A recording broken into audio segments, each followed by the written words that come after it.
విద్యార్థులు ఎంత గొప్ప స్థాయికి ఎదిగినా జన్మనిచ్చిన తల్లిదండ్రులను మాత్రం మరవకూడదని JNR hospital managing director doctor G Nageswararao తెలియజేశారు.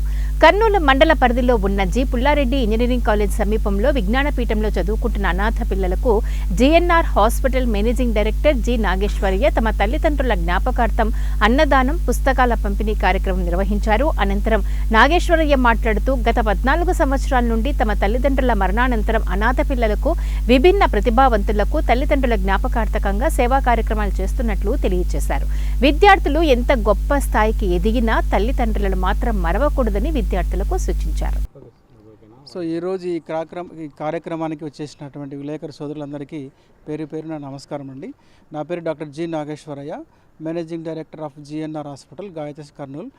ఈరోజు ఇక్కడ విజ్ఞానపీఠంలో మా తల్లిదండ్రులైనటువంటి గంగినేని గంగన్న మరియు గంగినేని తిమ్మక్క వారి జ్ఞాపకార్థం ప్రతి సంవత్సరం ఇక్కడ అన్నదాన కార్యక్రమం చేస్తున్నాము. ఇది గత 14 సంవత్సరాలుగా నిర్విరామంగా కొనసాగుతుంది. ఈరోజు అన్నదానంతో పాటు బుక్స్, తర్వాత పెన్స్ కూడా వాళ్ళకు ప్రొవైడ్ చేయడం జరిగింది. సో ఇది ప్రతి సంవత్సరం జరుగుతుంది. ఈరోజు చాలా ముఖ్యమైన రోజు మాకు.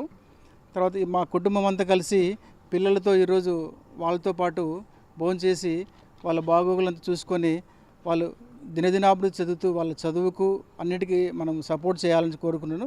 తర్వాత ఈ మనతో పాటు అంటే తల్లిదండ్రులతో పాటు పిల్లల్ని తీసుకొచ్చి ఈ కార్యక్రమంలో పాల్గొనేట్టు చేస్తే వాళ్ళు కూడా ఈ కార్యక్రమాలను కొనసాగింపు చేస్తారు. వారు కూడా అవగాహన కలిగించుకొని వాళ్ళు కూడా ముందుకు సాగుతారు. సో ఈ తర్వాత ఈ పుట్టినరోజు కానీ పెళ్లి రోజులకు కానీ డబ్బులు ఖర్చు పెట్టేదానికంటే కూడా ఇక్కడ ఈ అనాథాశ్రమాలకు వచ్చి ఈ పిల్లలతో కలిసి వాళ్ళ బాగోగులు పంచుకొని వాళ్ళు కూడా మన తోచిన సహాయం చేసి వాళ్ళ